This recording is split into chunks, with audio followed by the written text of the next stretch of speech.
Chers amis, il y a un an, la soirée que vient d'évoquer aux Herbolés, la vingtaine dont il vient de parler, je peux vous dire qu'on ne se sentait pas gros. On savait simplement, on était sûr d'une chose pour nous, simplement. Et vous savez, on était sûr pour nous, sans s'imaginer qu'on avait découvert le monde les premiers, ce monde québécois qui est le nôtre. Et je voudrais tout de suite souligner que si une résolution, parce qu'il ne faut pas tomber dans les litanies à la fin d'un congrès, il y a une espèce de danger de tomber dans l'à peu près. Si une résolution tout à l'heure qui identifiait des gens qui ont travaillé avec nous, qui ont eu le mérite de découvrir cette voie et de la labourer difficilement avant que nous y soyons, eh bien, on n'en était pas inconscient. Mais ce soir-là, le groupe qu'on était seulement une vingtaine. On savait simplement que pour nous, ça ne pouvait pas être la fin, c'était le commencement. Mais de quelle façon, vous savez, par quels moyens, à quel rythme surtout, on pourrait développer cette amorce de ce qu'on a appelé notre option? De quelle façon on pourrait la faire vivre et l'enraciner? Ça, on ne savait pas du tout. Mais ce qui est curieux, c'est qu'elle s'est mise, cette option, à vivre tout de suite, puis à grossir, puis à s'agrandir par elle-même. Beaucoup plus vite qu'on n'aurait jamais cru que c'était possible. Pendant qu'on se demandait comment on réussirait à la maintenir, elle n'a pas attendu qu'on fasse des plans de stratégie, elle a décidé de nous pousser dans le dos.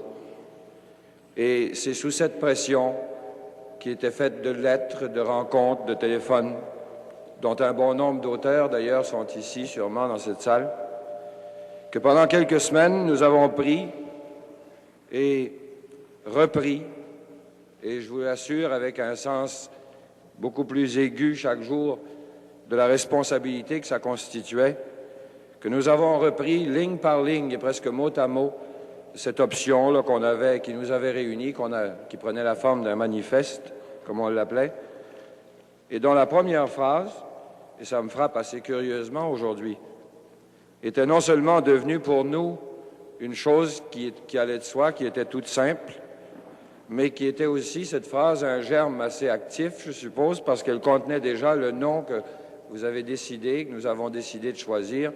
C'était tout simplement « Nous sommes des Québécois ». Vous savez,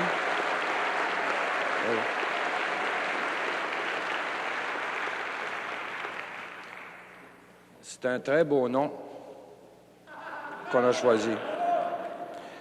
C'est même sûrement le plus beau nom qu'on pouvait donner à un parti politique.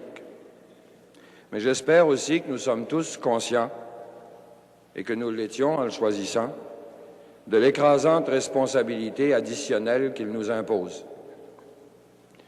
Je crois bien qu'on sait tous qu'on ne peut pas jouer avec le nom du pays qui va être le nôtre.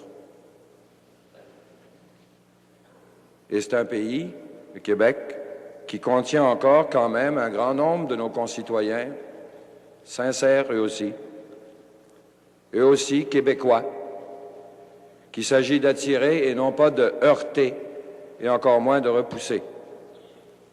Il va donc falloir être capable de le porter, ce nom, puisque nous l'avons pris, avec la dignité, avec en particulier l'absence de tout commercialisme facile et l'espèce d'indiscutable responsabilité additionnelle que nous avons décidé de prendre en même temps que nous l'avons choisi.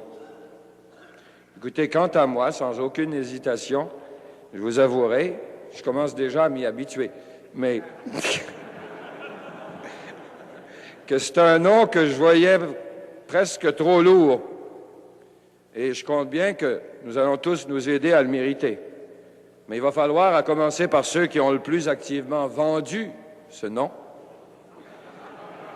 il va falloir que nous nous aidions tous chaque jour davantage à le mériter.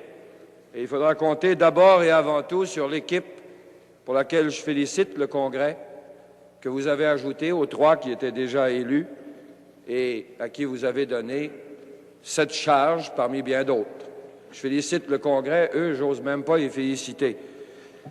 Je nous souhaite tous ensemble une bonne santé, puis le travail, on n'aura pas besoin de s'en souhaiter pour l'année qui vient.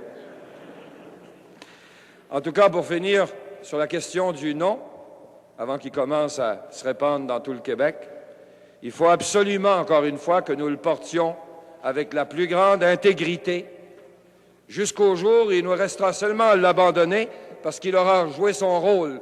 Quand le Québec sera un pays, on ne pourra plus s'appeler Québécois. On le sera tous.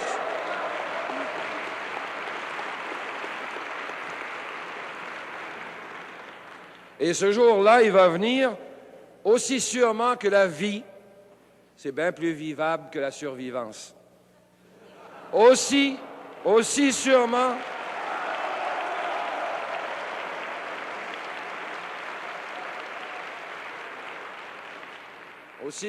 que la santé, c'est préférable à l'anémie permanente. Aussi sûrement que la libre responsabilité, ça vaut mieux qu'un climat de dépendance et d'incertitude. Et aussi sûrement qu'une fois débarrassés de notre vieille et effrayante inaptitude à croire en nous-mêmes, nous constaterons très vite que dans tous les domaines, y compris celui de la vie économique, aussi sûrement là qu'ailleurs, qu'un peuple qui mène son affaire et de plus en plus en même temps ses affaires avance infiniment plus vite et mieux qu'une société privée de sa véritable faculté de décision et des principaux instruments de cette décision. Il y a...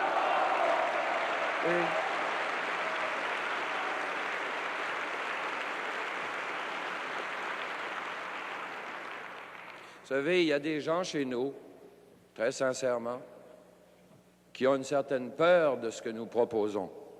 Une peur difficile à éliminer. Alors, cette peur, c'est une sorte de peur de l'avenir que nous proposons. Mais il me semble qu'il y a des choses très rapidement qui n'est pas mauvais de regarder sur le présent aussi bien que sur l'avenir avant de céder à la peur. D'abord, l'avenir que nous proposons, le changement que nous proposons pour l'avenir, ce n'est pas un mystère ou ça ne devrait pas être un mystère. Vous savez, il y a des peurs qui reposent sur la crainte de l'inconnu. Ça vient d'aussi loin que l'homme des cavernes, si vous voulez. Le premier homme qui, plus ou moins par accident, a découvert qu'il n'était pas un singe, il avait peur de l'inconnu parce que c'est les choses lointaines et difficiles à comprendre nécessairement l'affectaient dans une zone où il n'était pas sûr de pouvoir pénétrer. C'est au moment où on faisait du soleil un dieu pour essayer de se l'amadouer. C'est au moment où on divinisait des forces mystérieuses. Toutes des choses lointaines, impossibles à cerner vraiment avec les instruments de l'homme de cette époque. Mais ce que nous proposons, nous, ce n'est pas un changement qui implique d'affronter un inconnu comme ça, c'est-à-dire des choses lointaines ou inexplicables. Ce que nous proposons, pensez-y une seconde, pensons-y, plus possible, tous entre Québécois. Ce que nous proposons, c'est simplement de regarder en nous-mêmes, collectivement, ce n'est pas tellement loin, c'est nous-mêmes. Ça nous est familier, mais on n'est pas encore assez sûr d'avoir pénétré jusqu'au fond, nous-mêmes. De regarder en nous-mêmes avec soin, de nous examiner tels que nous sommes et tels que nous pouvons être. De rentrer en nous-mêmes pour prendre la mesure de nos qualités, nos défauts, de notre potentiel collectif. Et puis de décider si nous pouvons tenir et gagner un simple pari. Il me semble le pari avant tout normal que tant d'autres peuples ont fait, souvent avec bien moins de chance que nous autres.